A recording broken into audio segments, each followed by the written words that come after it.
13 years ago, on December the 26th, 2008, the Chinese People's Liberation Army Navy, the PLAN, otherwise known as PLAN, began anti-piracy operation in the Gulf of Aden and waters of Somalia.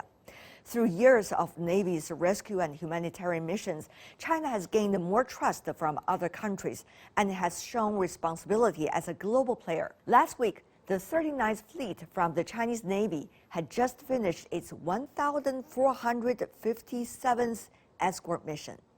Over the past 13 years, the Chinese Navy has escorted more than 6,000 ships, including more than 3,000 foreign vessels, and successfully rescued or aided more than 70 ships.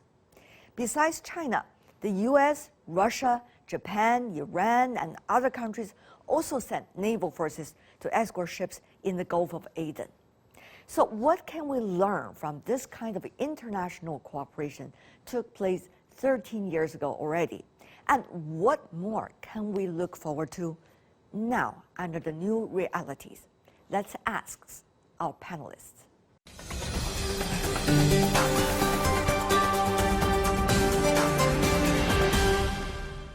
For more on China's Gulf of Aden escort mission and the multilateral cooperation in maintaining peace and security, we are joined Zhou Bo, Senior Fellow, Center for International Security and Strategy with Tsinghua University. In Tokyo, Lin Tianwai, Adjunct Senior Research Fellow with the East Asian Institute from National University of Singapore. In Moscow, Mark Sloboda on the phone, International Relations and Security Analyst. Gentlemen, welcome to the program. Senior Colonel Zhou, start from you. 13 years ago, that scene was still vivid with us. Yes, of course, I remember this so clearly because that was almost the change of my role. I just came back from working in China's embassy in Namibia, and then because of the pressing issue of counter-piracy, so I was suddenly given this job of coordinating PLA's counter-piracy efforts in the Gulf of Aden.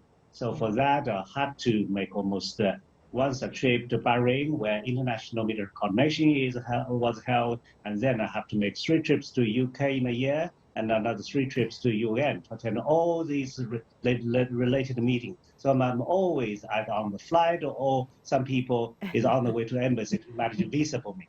Right.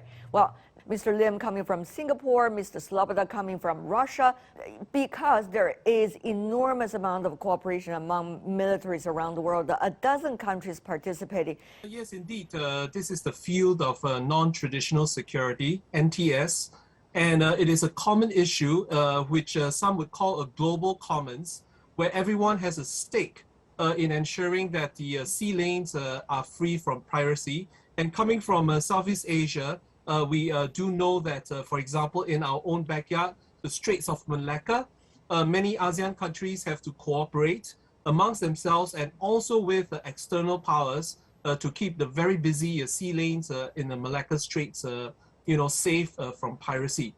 Therefore, participating in piracy issues in the Gulf of Aden, off the coast of Somalia, or in the Panama Canal and other bottlenecks in the world is very meaningful for the maritime powers of Southeast Asia, especially half of the ASEAN countries are actually maritime nations, while the other half is continental nations. Right.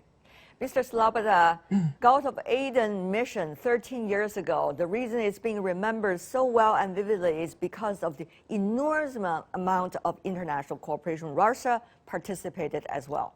This has been an ongoing mission for the last 13 years to combat piracy in this vital sea lane. However, there has been no real attempt to address the root causes of the political and economic dysfunction in Somalia and in the surrounding region that contribute and continue to fester this piracy, where the local people have little recourse but to engage in this activity because of the lack of other economic opportunities and the political and military state of affairs in their own country.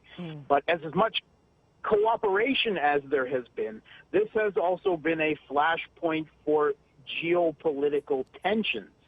because along with the participation of fleets from the West, we have also, of course, seen China, Russia, and many other countries.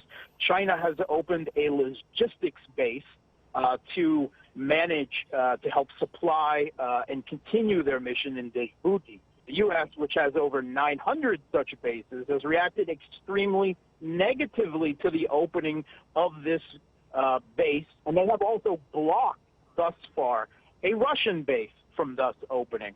So we see that in the pursuit of primacy and hegemony, even Chinese and Russian participation in protecting these sea lanes is being challenged by the U.S. and other Western powers who are very jealous of the situation.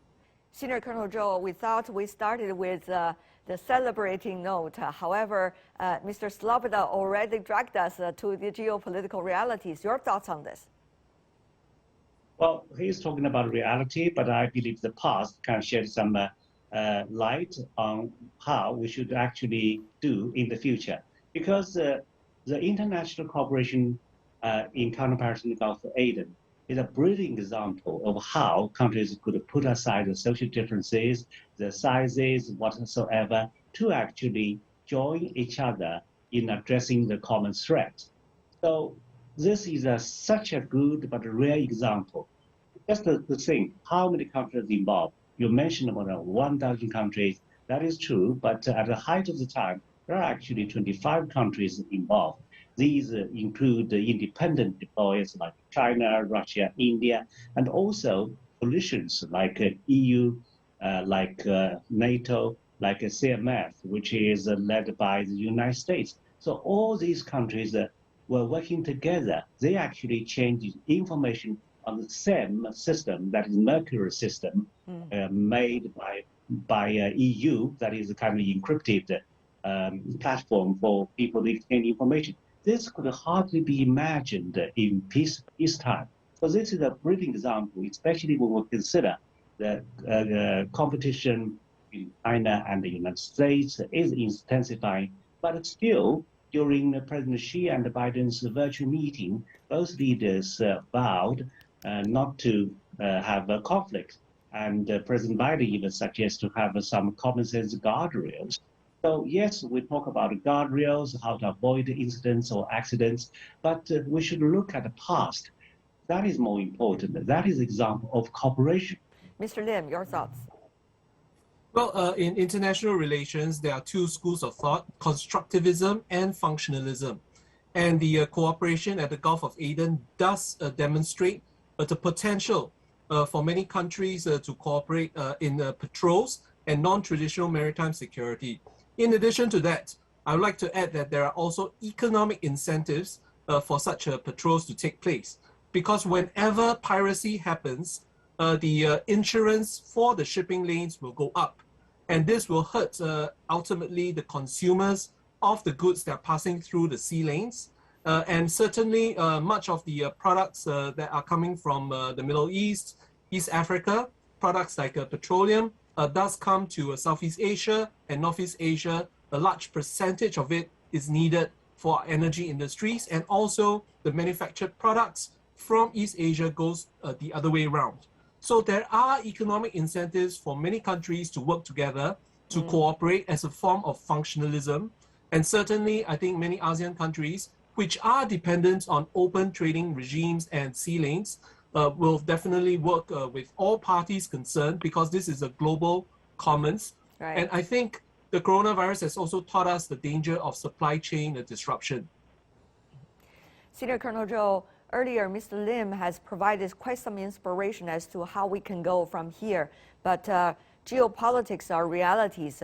Mr. Sloboda earlier argued about that. So what about China? I mean, at least right now, U.S. is looking at China as a competitor, and is the earlier kinds of cooperation still possible today? If you talk about China-U.S. relationship, basically that could be characterized in three words. One is cooperation, another is competition, the third is confrontation. Nobody wants confrontation, but if we do not want that, we must make sure that at least cooperation prevails over competition. So in current Biden administration's policy of of having extreme competition but not conflict difficult.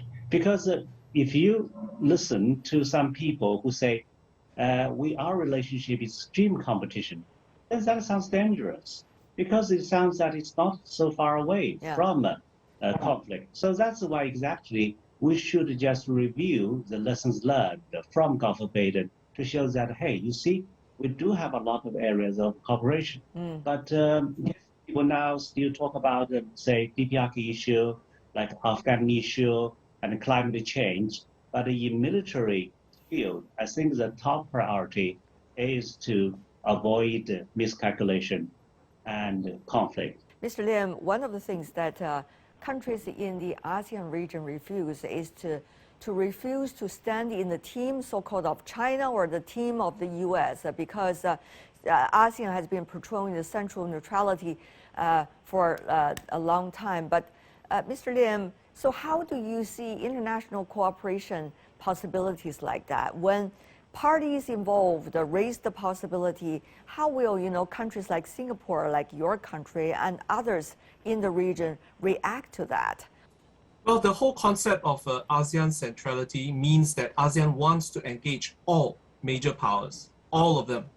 And to do so, one of the models that ASEAN is applying, particularly in its own backyard, is the Code of Conduct, which it is pursuing with China. Now, the ultimate prevention or goal that the ASEAN wants to avoid is actually the situation that Colonel Zhou has mentioned just now, which is unintended consequences and accidents. And the whole point of the COC is to prevent accidents at sea. And if that is possible, perhaps it can be used as a model for others to follow. Mr. Sloboda, now on the so-called global common good, for example, peacekeeping, how much do you see Russia will be able to work with others, and how much constructive steps Russia will take in that direction?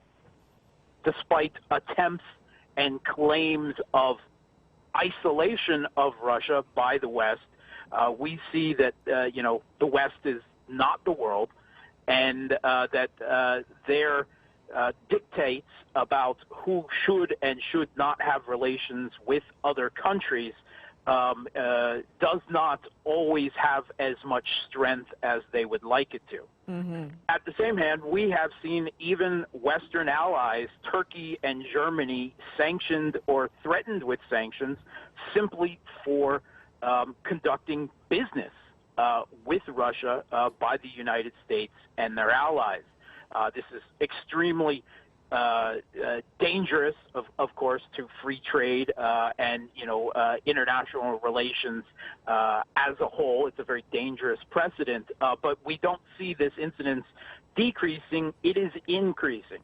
And the result of that is there will be increasing pressure, not by Russia, not by China, but by the United States and its allies against neutral declarations by the countries of ASEAN and others to choose side as geopolitical tensions increase. I hope they can maintain that neutrality. I have questions about how the economic incentives will play up against the economic disincentives of U.S. sanctions applied to those countries if they take that next step. All right. Zhou Bo, Lin Tanwai, Mark Sloboda, what a pleasure. Thank you so much.